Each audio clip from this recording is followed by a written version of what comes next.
Naviganti nel lobby, bentornati. Allora ragazzi, interrompo i tutorial sui CRUT per un giorno o due perché devo mostrarvi per forza questa scatolozza. Allora, questa ovviamente sappiamo tutti che stava arrivando, è la Slave to Darkness nuova, quindi all'interno ci sono tutte delle miniature nuove per il Chaos indiviso, e poi in realtà all'interno c'è anche un loro capo dove si può scegliere la testa addirittura per le 4 versioni dei 4 demoni del Chaos, diciamo. Quindi sembra veramente uno scatolone. Credo che a livello di hype sia forse uno dei più alti insieme a Cadia e sicuramente i Votann, quindi quest'anno diciamo che questa qua è una delle scatole migliori da aprire su cui fare un unboxing, quindi ci vediamo subito dopo la sigla.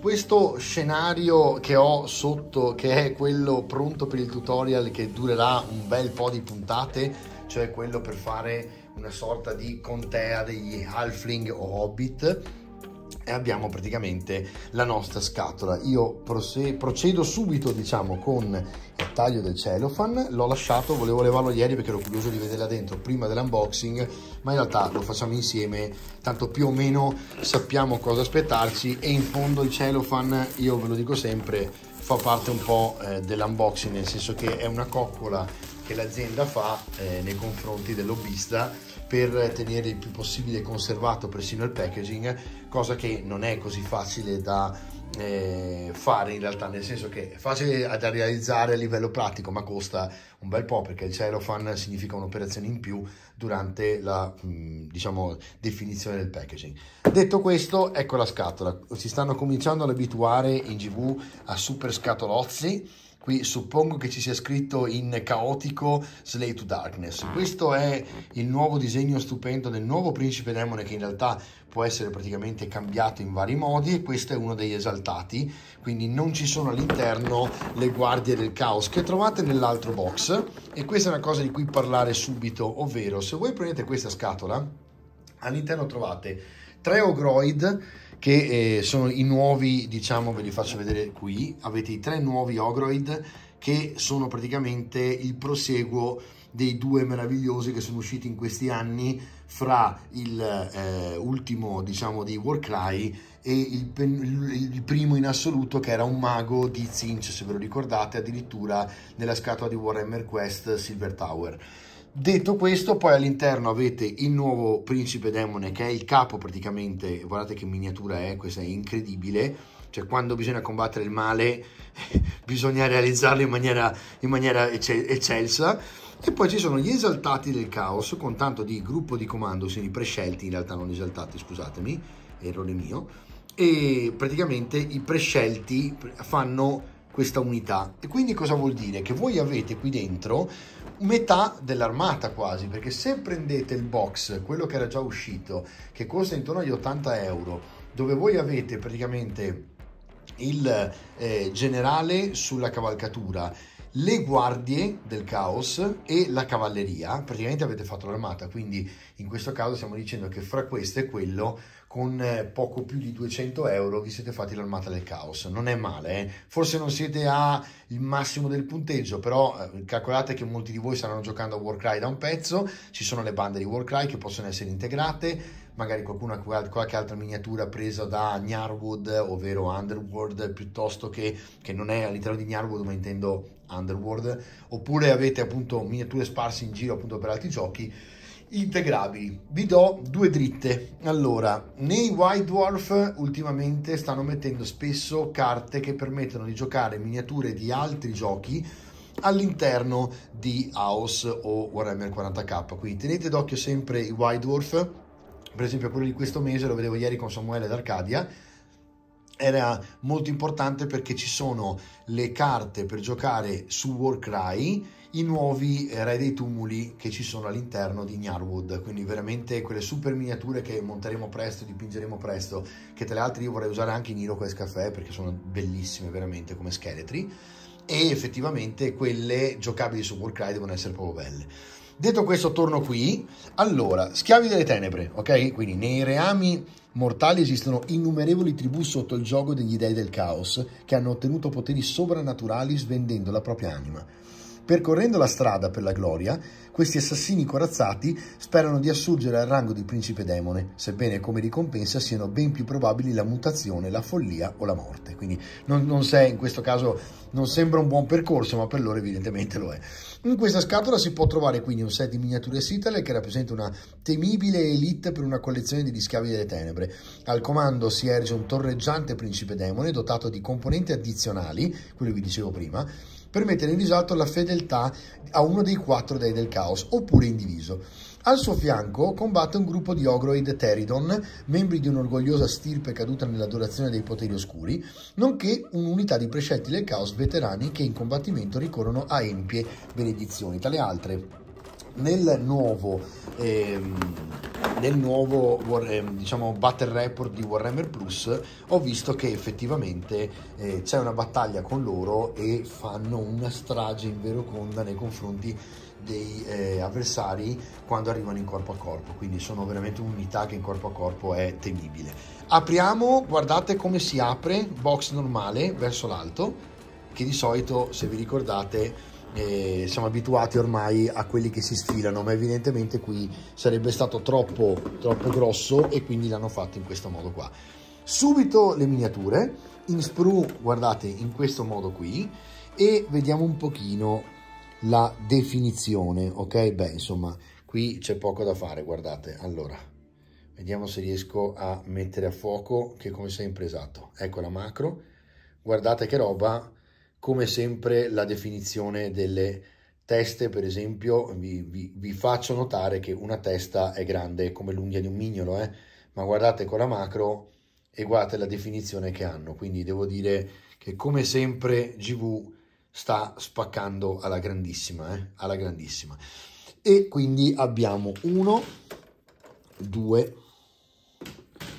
3 fogli. Questo qui è un foglio singolo di, guardate che roba, gli scudi che abbiamo fatto. Se volete vedere uno scudo in bronzo come questo degli Ogroid, c'è nei tutorial una puntata dove ho fatto vedere il bronzo ossidato proprio su uno scudo così, e poi ovviamente ora finiremo di dipingerlo, che lo riprenderemo in mano in modo tale che possiamo dipingere tutto quanto l'esercito. Guardate lo stendardo degli Ogroid quanto grosso è, loro sono veramente poderosi, ma infatti sono delle miniature che mi sono piaciute da subito. Fin da Silver Tower ho iniziato ad apprezzare la razza, perché devo dire che è un bel add-on per l'esercito del caos. E poi qui abbiamo lo sprue che ovviamente tutti volevano vedere, che è quello del principe demone, che chiaramente è fatto benissimo ed è gigantesco. E qui vediamo un pochino se trovo. Allora vi faccio vedere questa, per esempio, vediamo se me la dà, eccola qui. Opla. Questa è la testa di Slaanesh, se non sbaglio. Poi guardate, c'è addirittura un Space Marine del Chaos, o uno Space Marine normale in questo caso, che potrebbe essere, sì, questo è uno Space Marine Primaris, perché potreste utilizzarlo anche con gli spallacci da 40k, e quindi poi sicuramente lo venderanno a parte questo, perché sarà una delle miniature probabilmente più comprate in assoluto, perché è veramente un titano sul campo di battaglia, utilissimo da utilizzare in varie versioni. Qui poi abbiamo una faccia staccata che dovrebbe essere questa, che è Khorne. Poi abbiamo, vediamo un pochino, sto cercando, guardandolo da fuori, perché se lo guardo sullo schermo non ve la trovo più la faccia. Eccola qua, vediamo un po', sì, vedete qui poi sono staccate perché poi si possono attaccare in questo modo qui, quindi dovremmo avere, in teoria, vediamo un po', in teoria dovremmo avere tutte e 4 le facce per i 4, diciamo, la fedeltà ai 4 dei, e poi ci dovrebbe essere quella dell'indiviso. All'interno, diciamo, all'interno troviamo il solito posterone, che in questo caso è bellissimo, guardate che bomba che è. La copertina, diciamo, è un po' diversa perché hanno sbiadito lui, che è molto bello comunque da fare, e qui hanno messo praticamente questo. Ovviamente questo va ad aggiungersi alla collezione dello studio, e prima o poi riuscirò a incorniciarli tutti e a cominciare a tappezzare lo studio di quadri incredibili fatti in questo modo. Poi questo è al contrario, ma insomma questa volta il packaging non l'ho girato io, se vi ricordate quando l'ho aperto era così, quindi hanno messo al contrario il libro. Allora, levo il cellophane perché qui ovviamente c'è il problema che la luce ci porta via tutto. Facciamo piano perché ho già visto le pagine, attenzione qui. Allora, vi dico già una cosa, perché già la vedo, tra le altre abituato ad alla nera ormai comincio anche a intendermene un pochino sul discorso copertine piuttosto che carta per stampare i libri eccetera, e vi dico subito che qui GW fa subito vedere la differenza del suo amore per il caos. L'ha sempre avuto, ha sempre avuto un occhio di riguardo per il caos. Guardate, la copertina infatti è stata fatta con l'oro, diciamo, in rilievo, ok? Che più che in rilievo è, diciamo, cangiante, ok? Quindi è proprio in oro. Uguale è per la costa, guardate che spettacolo quando lo girate così, è pazzesco, sembra un film. Poi anche il logo della GW è cangiante. Dietro uguale, identico, guardate che roba. E qui dice: le legioni degli dei oscuri insudiciano i regni con il sangue di chi osa sfidarli. Mamma mia, quindi sono cattivissimi. E da questo si capisce insomma che questa chiaramente è guardate la costa, non avevo visto la costa, guardate la costa di questo libro, è tutta fatta in oro con il segnalibro. Attenzione, che vi ho sempre detto quando per esempio apriamo i giochi della Weird, che effettivamente il segnalibro è un passaggio in più che ti fa vedere anche la qualità, perché anche mettere il segnalibro è un costo, e ovviamente in questo caso non potevano esimersi da farlo. Mi sembra che solo per questo sia forse il miglior, chiamiamolo codex o Keimatomo, che ho visto quest'anno, persino più di quello dei Wotan, perché nonostante appunto lo abbiano fatto in versione ovviamente diciamo limited edition, perché poi ovviamente troverete quell'altro con la scritta House e tutto il resto, e mi sembra che ci sia una cura già diversa, ma sappiamo che sia la GW, che spinge moltissimo, sia i giocatori per il caos hanno sempre avuto un po' questo amore, no? Che diciamo che è anche dovuto dal fatto che probabilmente l'uomo ha bisogno di esorcizzare il male in qualche modo, e quindi io mi ricordo quando ero manager in GW a Firenze venivano le mamme con bambini e bambine di 12-13 anni a comprarsi i box, e quando gli dicevo cosa che vuoi bimba, allora vuoi gli elfi alti, gli elfi silvani, lei fa no, voglio i demoni. Quindi insomma c'era questa cosa che e le mamme dicevano sì lei è in periodo mostri, quindi dagli quello che è più mostruoso. Andavano da Dio i tiranidi, e poi ovviamente andavano tantissimo i demoni del caos o il caos, quindi potete capire insomma che ci deve essere una spiegazione psicologica su questa cosa. Guardate, nel frattempo che vi parlo e sfoglio, guardate le illustrazioni, guardate questo tomo della guerra, è pazzesco, mamma mia, cioè questo qui veramente è un codex aiuto. Il Pantheon oscuro, quindi vi spiegano i vari dei, i trionfi del prescelto eterno. Attenzione, perché qui stiamo parlando di Archaon. Archaon è sostanzialmente proprio il capo definitivo dei caotici che si sono dati e votati al caos. Quindi se trovate un esercito non di demoni e non guidato praticamente da appunto demoni, è guidato da Archaon. Quindi Archaon è quello anche che purtroppo ci ha distrutto il gioco preferito, che era il fantasy. Prima o poi torneremo a giocarci con l'Old World, però insomma sapete che il vecchio mondo è finito sotto il dominio di Archaon, e adesso non è che stia andando proprio meglio, nel senso che Sigmar combatte, c'è tutto un pantheon di nuove divinità che si scontrano, fra di loro, e il caos devo dire che al momento ha anche un bel filo da torcere da parte del Nagash, quindi tutta la parte della morte, che probabilmente è ancora più cupo e ancora più potente, no, sotto certi aspetti, però diciamo che il caos è dominatore, no?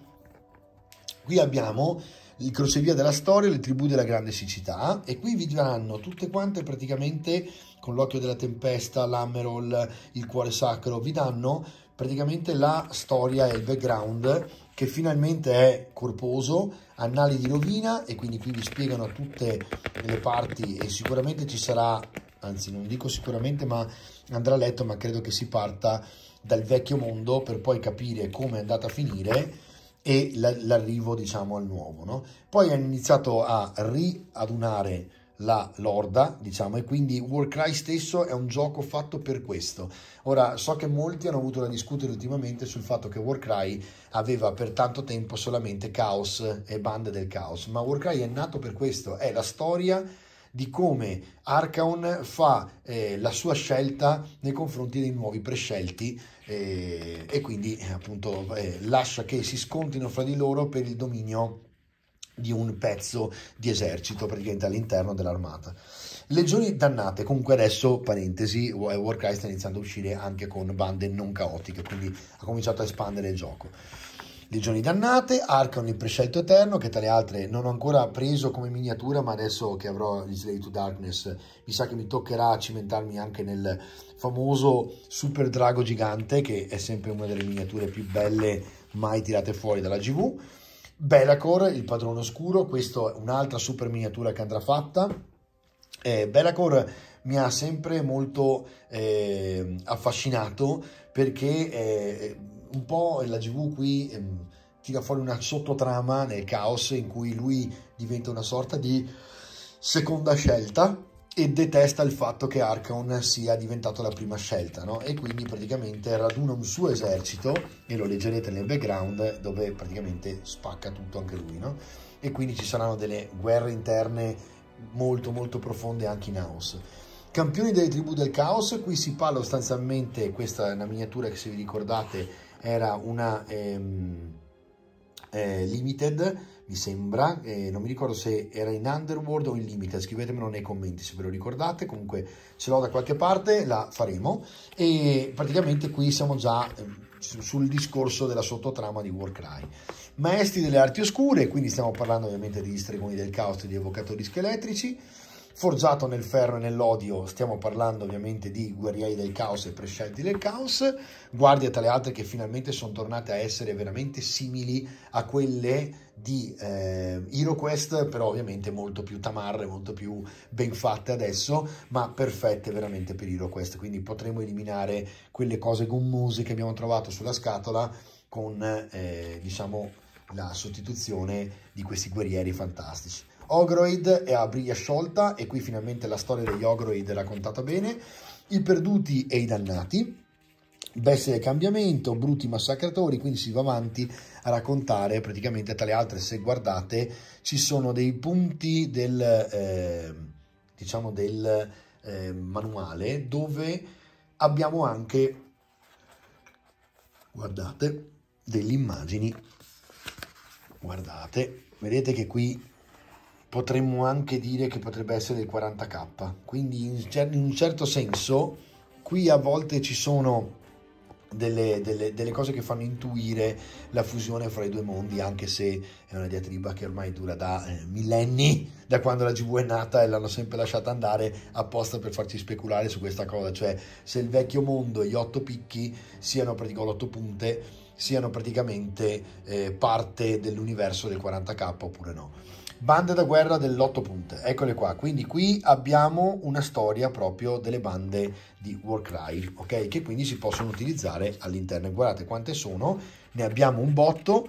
Tra le altre non c'è solo Warcry, ma c'è anche parte di Underworld, e quindi anche qui guardate, poi c'è per esempio, loro sono due bestie, se vi ricordate, mostri di Warcry. Quindi proprio 3, 2, 4, 6 facciate dedicate praticamente a Warcry. Le orde del caos, guardate qui che miniatura, questo per esempio è un bellissimo saggio di bravura con l'ossido, ci sono queste super miniature nel Chaos che ultimamente sono veramente forti. Guardate, vabbè, lui l'avete visto, l'avete capito, i prescelti sono eccezionali. Questo è uno scatolone, ragazzi, ovviamente ha il suo costo. Ecco Be'lakor, questo è Be'lakor in versione fantasy in questo caso, altrimenti giù potete montarlo con con lo Space Marine. Questo è un principe e quindi ecco qui il nuovo principe, e ovviamente loro due in questo caso, oddio, si scontrano, ma volendo si potrebbe anche, credo, metterli insieme. Adesso mi viene il dubbio, ma qualche più esperto di voi del Chaos, perché io non ho mai giocato finora, quindi è la prima volta che leggo un manuale anche. A parte quello insomma che sapevo dalle vecchie versioni, vecchie edizioni per lavoro, diciamo, no? Però dovrebbero poter essere guidati anche loro all'interno dell'esercito di Be'lakor, no? Allora, qui abbiamo invece Nargol, Khorne, Slaanesh e Tzeentch, con le famose 4 teste sostituibili con quella che vedete che potrebbe essere un indiviso, quindi potete scegliere una di queste 4 per vedere come utilizzarlo, ovviamente perché potete unirlo a qualsiasi esercito, ok? Se fate indiviso teoricamente usate questa, ma chiaramente non c'è nessun problema, anche nell'indiviso potete mettere insomma un demone per ogni tipo, come volete voi. Allora, qui abbiamo, come vedete, altre cose come l'eroe supremo, il signore degli stregoni, quindi c'è uno Shoril, questo l'ultimo che vedete a destra è uno stregone di un evocatore scheletrico che viene appunto da Silver Tower, e bellissimo tra le altre. Silver Tower è stata veramente una puntata, diciamo, di Warhammer Quest veramente bella. E vediamo un altro po'. Ecco qui il condottiero che trovate nell'altro box, super massiccio, con questo praticamente Cargadrak, che sarebbe la cavalcatura, e poi ci sono i super cavalieri, guardate questi come sono incredibili, e ovviamente poi scene di, in questo caso guardate, sono tutte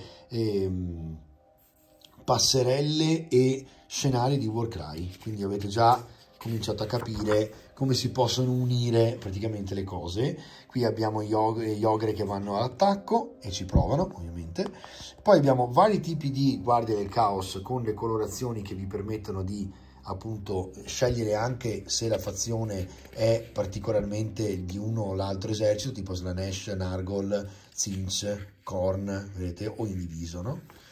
E poi avanti con le bande di Warcry, bande che potete unire, ovviamente ve lo ripeto per l'ultima volta, promesso, e poi Ogroid, gli Ogroid nuovi che sono belli massicci da unire magari agli altri due, così ne avete 5 in unità, penso che costeranno un bel po', Poi qui per esempio abbiamo il campione di Be'lakor, che è il nuovo diciamo personaggio che da pochissimo è stato venduto da GW, e lo faremo, ce l'ho, quindi lo apriremo. I due mostri di Warcry che possono essere veramente uniti, quindi ce n'è insomma per tutti i gusti. Guardate poi Archaon come svetta con il suo drago a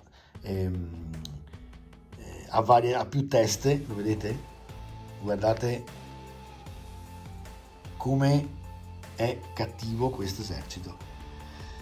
Insomma, è un esercito chiaramente fatto per incutere timore. Direi che appunto qui abbiamo i Stormcast che si frappongono fra loro e la fine del mondo, e quindi questa veramente sarebbe la fine della fine, perché il vecchio mondo è stato ingoiato completamente ed è esploso, no? E ovviamente qui invece ne rischiamo 8 addirittura. Guida alla pittura, ovviamente un settore finalmente dove vi fanno vedere vari trick per colorarli, bellissimo anche le varianti di pelle, così vi fanno vedere anche il grigio piuttosto che il pelle un po' più scura, molto interessante perché in pochi passaggi, 4 per esattezza, avete già una resa fantastica. È quello che poi vi dicevo io, no? Vedete?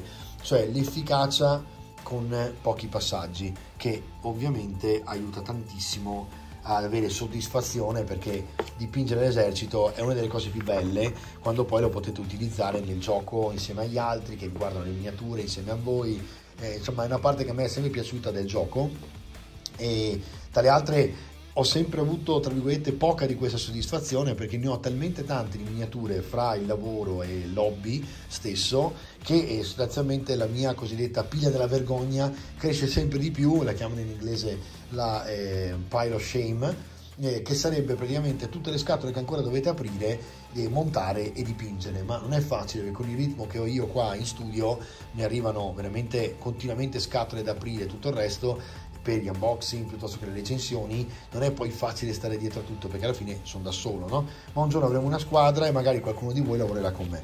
Ve l'ho lanciata. Abilità della fedeltà, tratti di battaglia, quindi qui abbiamo praticamente i tratti di battaglia e potenziamenti, tratti di comando, e qui praticamente passiamo sulle regole dell'armata, ok? Quindi abbiamo lasciato la parte indietro delle foto, del background e tutto per le strade, per diciamo le regole. Poi strada per la gloria, che vi spiega appunto come fare a diventare sempre più potenti, quindi veterani, fare le imprese, territori e migliorie eroiche, bellissimo che sono anche i territori, guardate, da per fare col D66 un tavolo sempre diverso.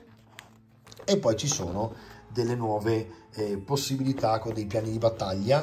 Tra le altre, guardate che super foto questa qui del portale da cui escono ovviamente e attaccano. Orde del caos, bande da guerra, ci sono le bande da guerra insanguinate, consacrate al fatto, appestate, votate al piacere, che sono, come potete ben intuire, i quattro, praticamente le quattro fedeltà, i quattro dei del caos, no? E qui, qui abbiamo Archaon con le sue statistiche che non so se adesso le hanno cambiate, bisogna andare a vedere un pochino, anche qui nei commenti, se qualcuno di voi lo sa può spiegarci se c'è qualche differenza con l'Archaon precedente, del nostro prescelto eterno, vediamo se è cambiato. Poi abbiamo appunto il famoso principe nuovo, la Varanguardia, che sarebbero la Varangard, vabbè, detto così in italiano è un po' così. Ecco Belacor, poi abbiamo gli Eternus, che sarebbe la pergamena da guerra, lama del primo principe, e Eternus sarebbe, scusami, ho detto gli, ma è lui, praticamente è il famoso campione che avete visto fatto tutto quanto in ossido nelle foto. Poi abbiamo evocatori scheletrici, condottieri del caos, signori del caos e stregoni del caos, e si va sempre più giù ovviamente fino ad arrivare agli Ogroid, e quindi truppa, ok? Ovviamente gli Ogroid saranno una scelta, non penso truppa, ma altare da guerra del caos, qui c'è l'altarone, che qualcuno di voi forse già si ricorda, tirato su da dei giganti tutti storpi, quindi incredibile, carri, e poi ci sono le varie, ecco le bande, tra le altre, vedete che sono proprio le bande, regina del voto oscuro, il capo tribù, ci sono proprio diciamo delle miniature, che sono lui per esempio, che adesso è venduto anche a parte, da quanto è bello, ma era dentro sempre il Warhammer Quest Silver Tower, era uno dei campioni che attaccava la torre. E quindi qui abbiamo vari personaggi, fino a quando arriviamo, guardate chi c'è qui, se vedete, questo per esempio è il Tritanime, si usa moltissimo nel 40k, è proprio metallico, quindi c'è un po' un mescolare fra le due versioni, no?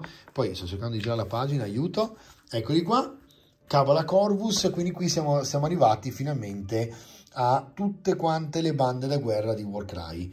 Mi direi che questo è molto interessante, perché in un unico tomo avete praticamente racchiusi tutti quanti, tutti, veramente tutti. Quindi potete praticamente sbizzarrirvi finalmente con le bande del vostro, diciamo, Warcry anche in house. E poi anche qui sempre tutto Warcry, quindi tutto dedicato alle ultime, diciamo, uscite di Warcry, tanto che arriviamo alle ultime pagine con, per esempio, Perdoni di Kagra, sono quelli che trovate invece nella scatola singola di Underworld, costano poco ma sono veramente belli, c'è anche lo stregone che è stupendo, che è Zarisha Bittersoul, è fantastico, e poi il Formoid, frantumatore, poi il sigillo, qui addirittura andiamo sulle pergamene da guerra con praticamente le magie, vi ricordate che in house ci sono delle magie permanenti che vengono proprio riprodotte dalle miniature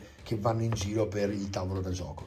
profili di campagna campale e praticamente abbiamo finito. Quindi questo è il manuale, il nuovo manuale, ok, degli Slave to Darkness. Ok, fatto questo, direi che possiamo vedere qui velocemente come sempre le istruzioni fatte con le varie versioni. Guardate quante ce ne sono solo per ogni Ogroid, 4 per ogni Ogroid, e poi avete ovviamente le istruzioni per il resto, e queste possiamo bypassarle, diciamo, perché poi ve le guardate. Ovviamente in questo caso non finisce qui, perché sotto abbiamo da una parte le basette, le carte, che in questo caso non hanno messo tutto nel packaging perché abbiamo appunto visto che hanno fatto una scatola normale. Andiamo ad aprirci sempre con attenzione che non distruggo tutto, aiuto, eccolo qui, anche qui cellophane, leviamo il cellophane e andiamo a vedere le carte. Ora qui nel caso del caos io me ne intendo poco sinceramente, quindi vi faccio vedere quello che posso. Allora, dietro intanto abbiamo una icona che è quella di un guerriero del caos, e davanti abbiamo condottieri della rovina, eccoci qua, sono 4 carte, aspetti dei supremi, ci sono poco più di 4-5 carte, trofei di conquista, strumenti esoterici del caos, e qui abbiamo tipo 3-4, tesori infernali del caos, sapere dei dannati. Sono tutte cose che ovviamente avete anche dentro il manuale, ma che per comodità vi mettono nelle carte. Quindi queste sono le carte che vi aiutano, diciamo, durante il gioco ad avere a portata di mano tutto quanto quello che avreste nel manuale. È un add-on ovviamente che poi alla fine si compra sempre a parte, che potrebbe interessare a qualcuno come no, però è molto comodo. Sempre ancora le basette, e poi ovviamente qui sotto l'ultima cosa sono le pergamene, e quindi praticamente le war scroll. Andiamo ad aprirlo in un punto dove non distruggo tutto. Ok, sapete che nonostante gli unboxing, nonostante la quantità di scatole da aprire e tutto il resto, io sono sempre molto hobbista in queste cose, quindi sto attentissimo. Mi ricordo che una volta ho trovato un turacciolo di mela appoggiato sopra un tomo, stavo andando via di testa, perché effettivamente, cioè, non è cosa, bisogna avere un certo rispetto per il collezionismo, e quindi io sto attento a tutto, sto attento se viene rotto qualcosa, eccetera eccetera. Allora, qui abbiamo veramente una quantità industriale di materiale. Allora, intanto abbiamo Archaon e guardate, Archaon, Schiavi delle Tenebre, si apre, quindi addirittura è doppio, ve lo aprite, e quindi praticamente avete di ogni singolo personaggio e di tutti quanti le unità che avete all'interno dell'esercito, avete una war scroll, che significa non dover aprire continuamente il manuale per vedere che cosa sa fare il vostro, per esempio, condottiero del caos. Quindi a questo servono sostanzialmente le pergamene. Sono tutti personaggi, adesso queste le hanno girate, eccole qua. Allora, queste sono tutte doppie, che vuol dire che tutti questi bei signorini hanno un bel po' di robetta da raccontare quando vengono utilizzate. Poi abbiamo tutte quelle che fanno parte della unità, l'Avaranguardia, Eternus, che per esempio in questo caso è singolo, e dietro qui c'è sempre la, diciamo, icona nella cartolina degli Schiavi delle Tenebre, no? E quindi qui abbiamo tutte delle war scroll, guardate quante sono, ok? Cioè, che sono tutte quelle che vi ho mostrato prima nel manuale, quindi non ve le giro tutte, però avete capito, insomma, sono per comodità tutte quante le statistiche dei vostri personaggi. Poi avete questo che praticamente è, eccoci qua, scusatemi, guardavo dallo schermo, sono i gettoni con i punti comando, scudi mistici piuttosto che fiamme del caos, quindi sono dei segnalini che vi possono servire con dietro il riferimento dei punti comando, che possono servire durante il gioco, e sempre in talloncino, cartoncino tra le altre molto bello anche al tatto, da un lato è più satinato, dall'altro è un po' più leggermente più ruvido, ma poco, E ci sono sempre doni delle mutazioni, marea delle mutazioni, globi delle tenebre, potenziato dall'atrocità, e quindi sono vari effetti, e poi appunto le strategie, ok? Quindi questi li staccate e li utilizzate praticamente durante il gioco. Ragazzi, questo è il contenuto di tutta la scatola e ci vediamo per un recap.